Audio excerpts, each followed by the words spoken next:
the White House, records turned over to the House of Representatives show a 7-hour gap in the Trump phone log on January 6th. I want to read a little bit from this and get everyone's thoughts on this. The internal White House records from the day of the attack, and this is according to CBS News, the U.S. Capitol that were turned over to the House Select Committee shows a gap in President Donald Trump's phone logs of 7 hours and 37 minutes, including the period when the building was being violently assaulted, according to documents obtained by CBS's news chief election and campaign correspondent Robert Costa and the Washington Post associate editor Bob Woodward. Now, we could talk about the underlying issue of these journalists having this kind of information and holding it until they can release a book. We've had that precedent before. We'll set that aside for a moment. This is beyond problematic. No, Miki, this should be criminal. Talk about this for a second. I mean, I'm not an election lawyer, but I seriously am considering going back to law school after this experience. Listen, I think that, there's that old saying about Washington that, the frog's boiled and they don't even realize when they've been boiled, the old saying. I think that's what's happening to our democracy.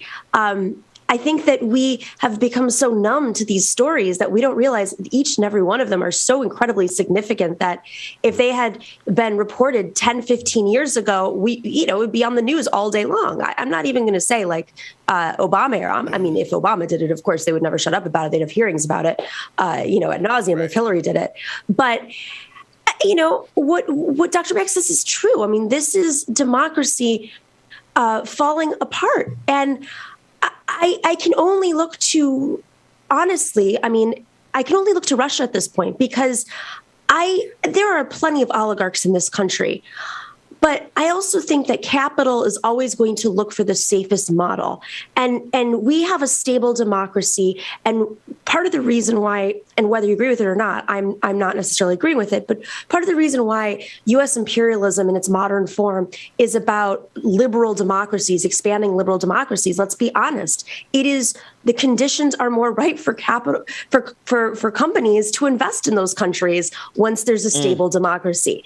And so I can't actually see this being something, the falling apart of our democracy being good for our country and frankly, any other country's democracy and good for capital. I can only see this being good for Putin's interests. And I'm sorry that's so simplistic, but, Republicans need to start thinking about this too. If their bottom line is the bottom line, then they got to think what happens if we have no more democracy. People aren't going to feel safe it's not safe to invest anymore. It's just, the conditions aren't, it's not peaceful and never peaceful. But, if it's barely peaceful, then what comes next? And no, Mickey and Ben, one of the things that I have to try to get your opinion on, Bubba, as well.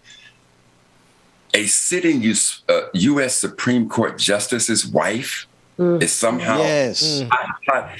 When we talk about a respect, a protection of democracy, the highest court in the land, you have a U.S. Supreme Court justice whose wife somehow is tied to this. Nomiki, Ben, Bubba, please help a brother out because I am on the deepest end of perplexity, confusion here. Absolutely, Dr. Mack. Listen, I haven't hit that story as closely as I should, but I do know that I almost said Carl Thomas's wife, not Carl Thomas. It's Clarence. Clarence Thomas's wife has been an extreme right conservative activist for a very long time. And it's a shame that it has taken something this extreme for there to be any accountability. But she has been a problem. And for you to have, let's just be real. One of the most powerful men in the world, Clarence Thomas, to have his wife in a position to be doing the things that she was doing is anathema, to be true, honestly. But we're talking about the things around January 6th. So, Nomiki, if you could speak to that, I'd certainly like to hear your perspective about it. And by the way, her name is Virginia, so let's put it out there, right? All I can say, I don't know. I mean, these are unprecedented times. So where do we go from here? Will this escalate? Will there be hearings?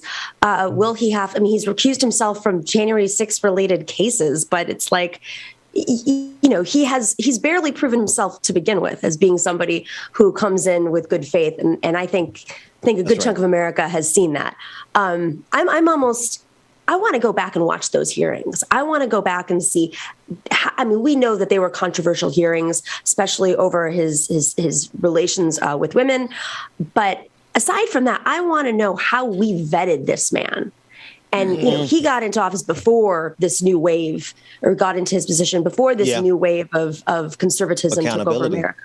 Exactly. Oh yeah. Well, yeah. It would be interesting just to watch all the hearings of all of, put them on some show like C-SPAN or something. Because, it's almost like we need to do an audit of how did we get here? How did we get here? Well, I can tell you clearly in the case of Clarence Thomas, it was certainly on the backs of a very brave Sister Anita Hill. And I think when we go back and take a look at how Clarence Thomas got through the Senate confirmations, I think what I remember most during that time is how proud I was that Anita Hill spoke truth to power, had the courage to sit before a bevy of folks and backlash and talking about the background of a man who it's almost sinful and shameful that you would have Clarence Thomas to replace the great Thurgood Marshall. But again, what bothers me most is in the position he sits as a U.S. Supreme Court justice. It is asinine for me to think that we are hearing stories about his wife having any sorts of ties to what happened on January 6th. Right. It's an abomination.